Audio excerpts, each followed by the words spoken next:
25 अगस्त को प्रदोष भौम प्रदोष की सारे प्रदोषों में कामना सिद्धि की प्रदोष अगर मानी गई है तो भौम प्रदोष को माना जाता है, मंगलवार को माना जाता है। मंगलवार के दिन, मंगल के दिन जब प्रदोष पड़ती है तो भौम प्रदोष कहलाती है। और उस दिन मंगलवार का दिन हो, डॉक्टर ने भी कह दिया हो कि इसको 20 साल तक औलाद नहीं हुई, 25 साल तक नहीं हुई, 30 साल तक नहीं हुई, 30 साल हो गए औलाद नहीं हुई और सब तरह से जब हार जाओ, भौम प्रदोष के दिन प्रदोष काल में शिव जी के मंदिर में शंकर के शिवलिंग पर 3 जगह पर कनेर का पुष्प समर्पित करना प्रारंभ करें। पहला अशोक सुंदरी की जगह पर, दूसरा जहां शिवलिंग रखा हुआ है उस जलाधारी पर, कटी पर, और तीसरा शंकर भगवान के शिवलिंग पर पुष्प कनेर का रखना प्रारंभ कर दो। उसमें से अशोक सुंदरी वाले पुष्प को घर लेकर आना प्रारंभ कर दो। भौम प्रदोष के दिन 4 से 5 भौम प्रदोष करोगे और एक दिन मेरा बाबा तुम्हारा गर्भ ठहरा देगा और बाबा की कृपा से तुम्हारे घर में संतान। सावन के महीने में प्रदोष का जो दिन आए, 2 प्रदोष श्रावण के महीने के 2 प्रदोष पड़ेंगे। किसी भी प्रदोष पर एक पीपल के पत्ते पर कनेर का पुष्प अपने घर के अंदर रख लीजिए प्रदोष के एक दिन पहले, और प्रदोष वाले दिन उसको बहते हुए पानी में डाल दीजिए। जिंदगी में जो तुम्हारे यहाँ तकलीफ चल रही है, एक उठ रहा है, एक बैठ रहा है, एक बीमार पड़ रहा है, एक ठीक हो रहा है, फिर बीमार पड़ रहा है, फिर ठीक हो रहा है, ये ठीक हुआ, फिर इसको हो गया, फिर इसको कुछ हो गया, फिर किसी को कुछ हो गया, अर्थात शिव का नाम लेकर। और फिर ही ध्यान देना, इस क्रम को करने के लिए आपको तुम रुकेश्वर महादेव का नाम लेना पड़ेगा। कौन से महादेव का नाम बोलना है? तुम रुकेश्वर महादेव, जिन्होंने भगवान शंकर की विरल भक्ति को धारण करा। कथा कहती है प्रदोष के दिन, प्रदोष काल में शिव जी के नाम का स्मरण प्रत्येक को कर लेना चाहिए। और एक नंदीश्वर शिव महापुराण से एक बात सीख कर जाइएगा। अगर आपको लग रहा है कि दुख समाप्ति नहीं हो रहा है, एक बीमारी से उठे दूसरी बीमारी में लग गए, फिर कोई दुख आ गया, फिर कोई दुख आ गया, फिर कोई तकलीफ आ गई, फिर कोई तकलीफ आ गई, बार बार आपको लग रहा है कि दुख पीछा ही नहीं छोड़ रहा, तो नंदीश्वर शिव महापुराण की कथा आपको कह रही है प्रदोष के दिन, प्रदोष काल में 2 जगह दिए लगाना प्रारंभ कर दो। पहला बेलपत्री के वृक्ष के नीचे, पहला दिया प्रदोष काल में, प्रदोष के दिन बेलपत्री के वृक्ष के नीचे, और दूसरा दिया अपने दरवाजे की चौखट के बाहर। मतलब अपन बाहर खड़े होंगे, अंदर की ओर दिया नहीं, बाहर की ओर दिया। एक दिया बेलपत्र के नीचे देवाधिदेव महादेव से प्रार्थना कर कर, हे शिव शंकर, हे गौरी शंकर, हे शिव, आज प्रदोष का दिन, प्रदोष काल में आप भ्रमण के लिए निकलोगे नंदीश्वर के साथ में, ऐसी कृपा करना, आपके लिए मैंने द्वार सजाया है भोलेनाथ, आपकी दृष्टि मेरी चौखट पर भी कर देना, मेरी जिंदगी सवर जाए। इसलिए 2 दीप स्मरण करो। हाँ, अच्छा इशारा कराए हो, सब समझ रहे हो। जिस दिए को आप लगाओगे प्रदोष के दिन, प्रदोष काल में, एक दिया बेलपत्री के वृक्ष के नीचे लगाया है, और दूसरा दिया जब आप घर में प्रवेश करोगे तो राइट हैंड पर ही लगाएं। कौन से हैंड पर लगाएं? राइट हैंड पर। बहुत बहुत साधुवाद आपको दीदी, धन्यवाद, धन्यवाद दो। उन्होंने इशारा करके बताया कि दिया किस ओर लगाएं, कम से कम अपने को अंदाजा तो लग जावे ना दिया किस ओर लगना चाहिए। साधुवाद था, बहुत बहुत साधुवाद। इसको जागरूक श्रोता कहते हैं, जिनको कथा के प्रति रुचि है और भगवान के भजन के प्रति रुचि है, वो तुरंत भाव से उसको स्वीकार कर ले। तो 2 जगह दीप, पहला कहां पर लगाएंगे? जम के बोलो जरा। बेलपत्री के वृक्ष के नीचे। अब बेलपत्री के वृक्ष को भी समझना, कौन सा वृक्ष होना चाहिए? जो आप खड़े हो, दोनों हाथ ऊपर हो, उस हाथ तक भी उसकी पत्ती को स्पर्श ना हो पाए, मतलब उसकी छाया हमारे पूरे शरीर पर पड़े, तो बेलपत्री के वृक्ष की मूलता का आनंद है।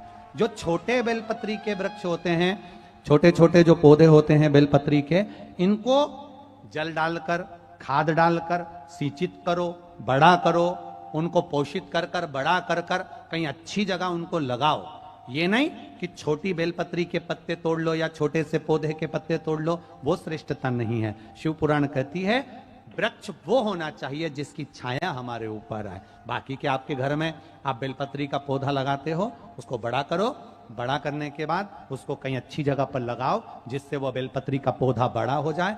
बड़ा हो जाएगा, हम हैं नहीं हैं, कम से कम वो पौधा रहेगा, वृक्ष बनेगा। वृक्ष बनेगा तो उसकी पत्तियां टूटकर महादेव पर चढ़ेगी तो हमारा कल्याण अपने आप हो जाएगा। उसमें लगाइए, आप वो बेलपत्री के पौधे को बड़ा करिए, उसको लगाओ, वृक्ष हो बड़ा। तो पहला दिया कहां लगाएंगे? बेलपत्री के वृक्ष के नीचे। और दूसरा, अपने घर में प्रवेश करते समय राइट हैंड में बाहर की। शिव तत्व को धारण करो। कौन से दिन? जम जम के बोलो जरा। प्रदोष के दिन। कौन से समय? प्रदोष काल, शाम का जो समय हो, शाम का समय, प्रदोष काल का समय भगवान को दीप प्रज्वलित कर दिया। शिव तत्व कह रहा है। नंदी ने शंकर भगवान से कहा आपने वचन दिया था मेरे को, आपने मुझे वचन दिया था, आपने मुझे वचन दिया था भोलेनाथ कि प्रदोष के दिन, प्रदोष काल में नंदी तू मुझे जहां ले जाकर खड़ा कर देगा, उसके आसपास में जहां मेरी दृष्टि पड़ेगी, वो जो मांगेगा महादेव उसकी झोली खुशियों से भर देगा। जिस लड़का लड़की का विवाह 30 साल का हो गया, 35 साल के हो गए, लड़का लड़की 40 साल के हो गए, 35 साल के हो गए, उनका अगर विवाह नहीं हुआ है, बहुत रिश्ते आए चले गए, संबंध आए चले गए, या जो बेटा बेटी चाहते हैं कि हम अच्छा पढ़कर एक नौकरी सरकारी प्राप्त कर लें, कोई ऐसा अच्छा जॉब हमारी किस्मत में मिल जाए, उन बेटा बेटियों से निवेदन करूंगा यदि आप चाहते हो तो एक प्रयास जरूर करो, एक प्रयास अपनी जिंदगी में जरूर करो।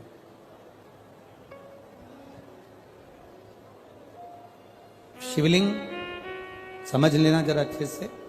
शिवलिंग जलाधारी गणेश, कार्तिकेय, अशोक सुंदरी, और ये शिवलिंग, और ऊपर भगवान शिव की 5 बेटियां, जया, विषहरा, शामलीवारी, दौतली, देव। 3 प्रदोष या 3 शिवरात्रि। कितनी प्रदोष?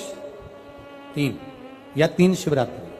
मेरा बेटा बेटियों से निवेदन है, जो अच्छी पढ़ाई कर रहे हैं, मेहनत करो, अच्छा पढ़ो, और मेहनत के साथ में जब कंपटीशन एग्जाम में बैठने का समय आए, 3 स्थान जहां पर आपको, प्रथम अशोक सुंदरी,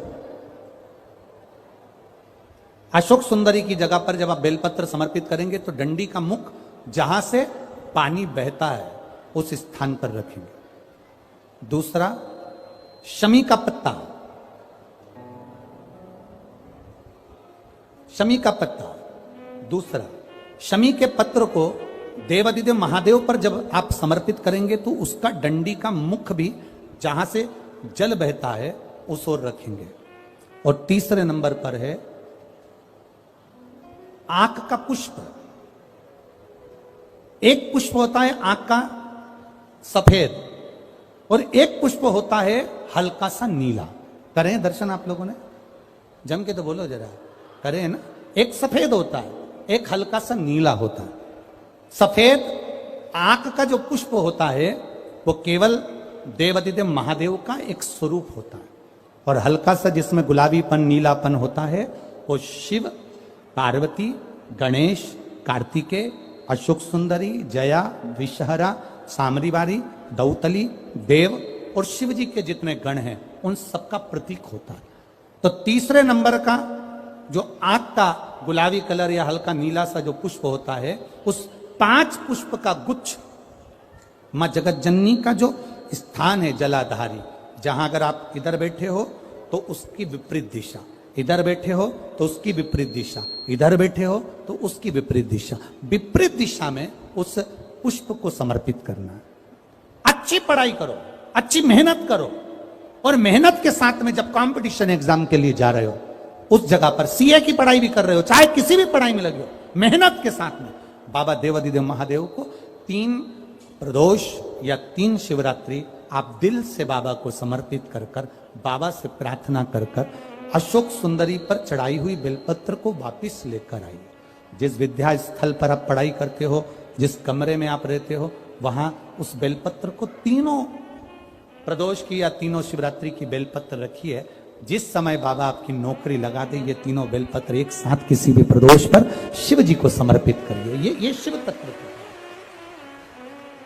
आप मेहनत करें, खूब मेहनत करें, कंपटीशन एग्जाम के लिए जितनी कोचिंग कर सकते करो, मेहनत करना उतना करो, जितना करते उससे 4 गुना ज्यादा करो, और उसके साथ में देवादिदेव महादेव से प्रार्थना, तेरा ही दिया मैंने खाया पिया है, तेरा शुक्रिया है, तेरा शुक्रिया है। अब जिनका मंगल विवाह नहीं हो रहा, 30 साल हो गए, 35 साल हो गए, 40 साल हो गए, उनके लिए भी वर्णन आता है। एक बेलपत्र, एक शमी पत्र, और महाराज वही आंकड़े का पुष्प 5 अपने हाथ में लेकर, बेलपत्री का वृक्ष जो होता है, उस वृक्ष के नीचे उसको रखकर शंकर भगवान के मूल मंत्र का स्मरण करते हुए, चाहे तो आप पंचाक्षर करें, चाहे आप षडाक्षर करें, चाहे आप श्री शिवाय नमस्तुभ्यम करें, केवल जो जल का पात्र है, उस जल के पात्र से 5 बार जल समर्पित कर कर, बेलपत्री के वृक्ष की 7 परिक्रमा कर कर, बाबा से प्रार्थना कर कर, उस पत्ती पुष्प को लेकर वापिस सजाएं, पूजन वाली जगह पर उसको रख दीजिए, और बाबा कृपा करेगा, जितना जल्दी होगा उतना मंगल विवाह आपका पक्का कराएगा, ये निश्चित। बेलपत्र का पूजन, कहीं दूर जाने की जरूरत नहीं है हमको भगवान को पाने के लिए। तुम्हारे घर के पास में जो शिवालय हो, तुम्हारे घर के पास में जो देवालय हो, हम वहां भगवान की आराधना करें, हम वहां आराधना। शिवलिंग का स्मरण आप करेंगे, बीच में जो एक मोटी सी लाइन होती है, इसको अशोक सुंदरी कहते हैं। सब लोग दर्शन करें, जम के बोलो जरा, करें। अशोक सुंदरी की जगह जहां पूरी हो जाती है, उसके बीच में शिवलिंग और उसके बीच में थोड़ी सी जगह खाली आती है। करें दर्शन, समझना जरा बहुत अच्छे से। जैसे ये अशोक सुंदरी की जगह है, हम निवेदन करेंगे आस्था चैनल वालों से भी और एलईडी वाले भी, जिन जिनको एलईडी पर आप दर्शन करा रहे हैं वो पूरी तरह से कराएं। गणेश जी का स्थान, षडानंद कार्तिकेय का स्थान, अशोक सुंदरी का स्थान बीच में। अशोक सुंदरी का जो स्थान पूरा हो जाता है, वहां से लेकर शिवलिंग के बीच में खाली जगह आती है। करें दर्शन आप लोगों ने, खाली जगह आती है। उस खाली स्थान की जो महत्वता है, ये जो अशोक सुंदरी से लेकर बीच में जो जगह है, ये भगवान शंकर की जो धर्म पत्नी है माता पार्वती, उनकी जो योगनियां हैं 64 योगनी, उनकी जो शक्ति पीठें हैं, उनकी जो सिद्धता है, उनकी जो सिद्धियां हैं, ये अशोक सुंदरी से शंकर के शिवलिंग के बीच में जो खाली जगह होती है, इस स्थान पर 64 योगनियां, देवियां, अष्ट सिद्धियां, नवनिधियां सब इस स्थान पर रहती है। इसलिए हमारे यहाँ शिव महापुराण की कथा कहती है, पूर्ण पूजन के बाद अगर कोई नारी, कोई पुरुष, कोई बच्चा, कोई बुजुर्ग अपने मन की बात का स्मरण इस जगह पर हाथ को रखकर, जैसे किसी के हृदय पर हाथ रखते हैं तो दिल धड़कता हुआ स्मरण होता है, उसी तरह यहाँ स्पर्श करेंगे, और स्पर्श कर कर जब अपने मन की बात करते हैं तो देवादिदेव महादेव नंदी के साथ आकर प्रदोष के दिन कार्य की सिद्धता पूर्ण करते हैं। उस स्थान की मूलता होती है, वो स्थान समझ में आएगी ना जगह। अरे बोलो तो जम के, नहीं समझ में आई हो तो एक बार फिर वापिस समझ लीजिए, फिर समझोगा। स्थान देखिएगा, अपने को भगवान की कृपा से यहाँ नागपुर में शंकर जी का शिवलिंग कोई ना कागज का बनाकर यहाँ जो भेजा, ये काम बाबा की कृपा से आप लोगों के स्मरण के लिए आया। देखिए जरा, गणेश जी का स्थान, कार्तिकेय जी का स्थान, बीच में ये आ गई अशोक सुंदरी की मोटी सी लाइन। अशोक सुंदरी की लाइन जहां खत्म होती है, वहां से जो शिवलिंग रखा है, इसके बीच की जो जगह है, ये जो बीच में अशोक सुंदरी के स्थान से लेकर शिवलिंग के स्थान के बीच में जो खाली जगह है, ये 64 योगनियां, अष्ट सिद्धियां, नवनिधियां, सब कुछ मेरे देव अधिदेव महादेव ने माता पार्वती को अपने चित्तवृत्ति के साथ यहां अनुमति प्रदान कर रखी है। वहां का स्पर्श, वहां का मात्र स्पर्श और हमारे दिल की बात। शंभो। आप में से कितने लोग हैं जो पार्थिव लिंग का निर्माण करते हैं? काय में बनाते हो? पात्र में। पात्र के अंदर जब शिवलिंग का निर्माण करते हो तो सबसे पहले नीचे एक बेलपत्र रखा, रखते हो? एक बेलपत्र। क्यों?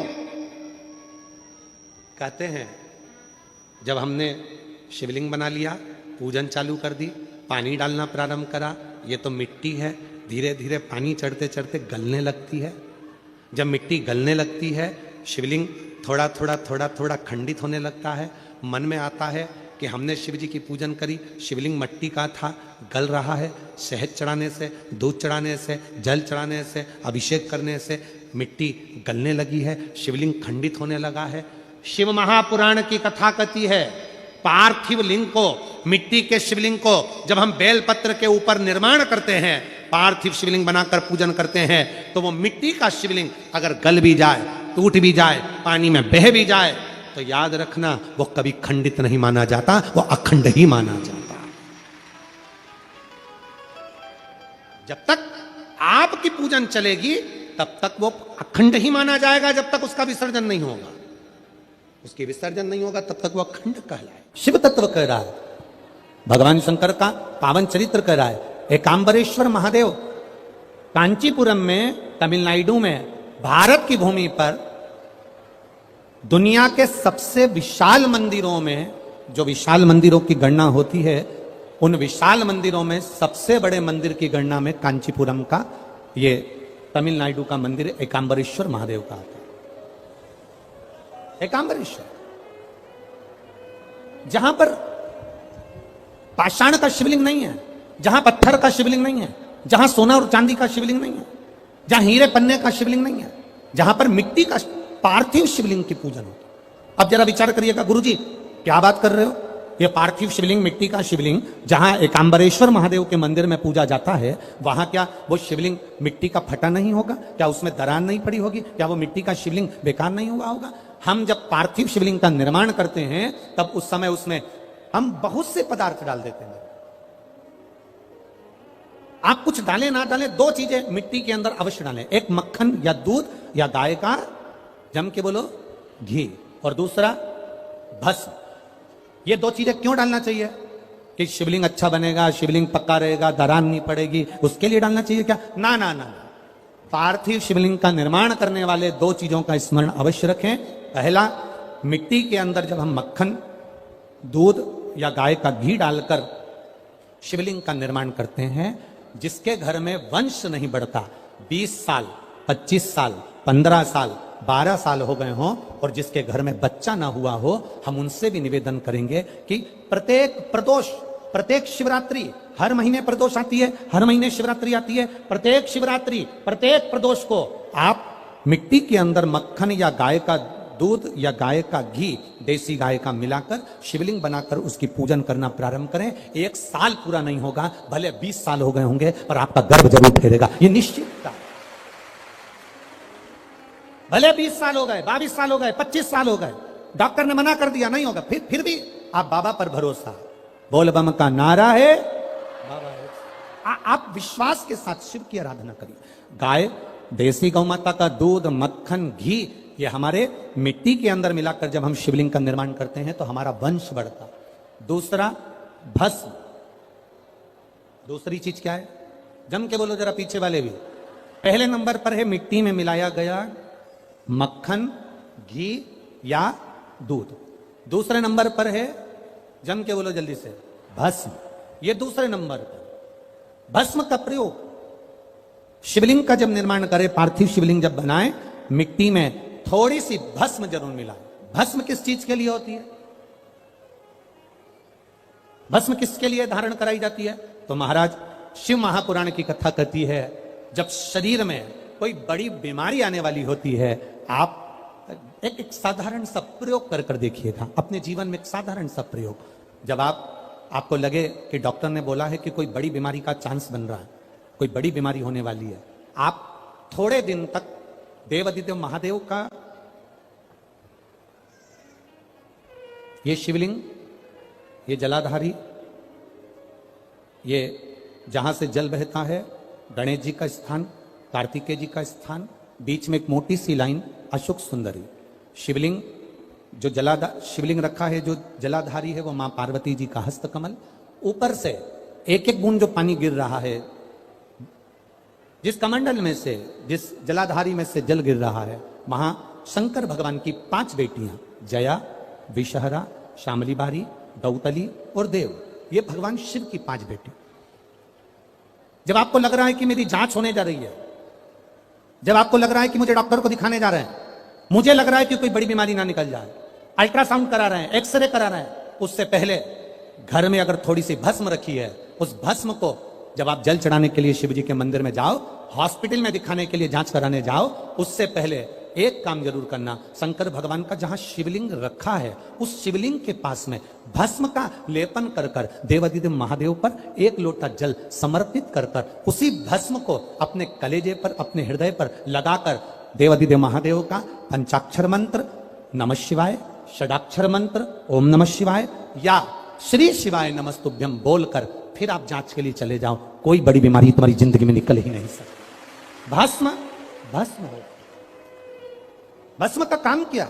हमारे रोग को, हमारी बीमारी को, हमारे आने वाले जो रोग हैं, जो बीमारी है, जो तकलीफ है, उसको समाप्त करती है भस्म का प्रयोग।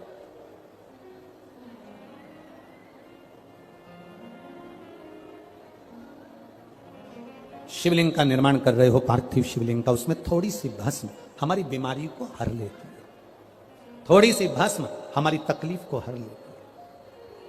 भस्म का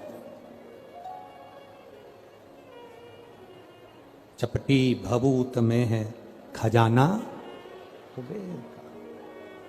शिव के शरीर से, भगवान देवादिदेव महादेव के तन से लगी हुई भस्म साधारण नहीं है। भस्म को चढ़ाने वाला भी साधारण नहीं होता और भस्म को लेने वाला भी साधारण नहीं होता। शंभु शरण पड़ी मांगो घड़ी रे घड़ी, दुख काटो दया दर्शन आपो। पार्थिव शिवलिंग का निर्माण करते समय 2 चीजें ध्यान से अवश्य मिलाएं। पहला माखन, घी, दूध, दूसरा भस्म। पार्थिव शिवलिंग का विसर्जन कैसे किया जाता है? पार्थिव शिवलिंग अगर आपने थाली के अंदर, पाटे के अंदर कोई सामग्री पर कोई ऊपर बनाया है, तो उसका विसर्जन कैसे करा जाता है? पार्थिव शिवलिंग का विसर्जन करते समय जिस पात्र पे पार्थिव शिवलिंग बना हुआ है, उस पात्र को नदी में शिव का नाम लेकर जल में उस पात्र को नीचे डाला जाता है, पात्र को पकड़ा जाता है और शिवलिंग को नीचे की ओर ले जाया जाता है। जब शिवलिंग पानी में थोड़ा कम दिखे, उस समय पर उसको धीरे से फिर जल में छोड़ दिया जाता है। जब थोड़ा कम दिखे, थोड़ा हाथ पानी में नीचे करा जाता है और नीचे कर फिर उसकी फूल पत्ती जब पानी में ऊपर आ जाए, दिखने लगे, तब शिवलिंग को धीरे से खसका दिया जाता है, जल में उसको विसर्जन कर दिया। क्यों? अगर तुमने पार्थिव शिवलिंग का विसर्जन करा और उसको तुम थाली में बना कर ले गए हो, पाटे पे बना कर ले गए, अब तुमने उसको उठाया तो टूटेगा कि नहीं टूटेगा? बोलो, जम के बोलो जरा, टूट जाएगा। तो इसको सबसे पहला विसर्जन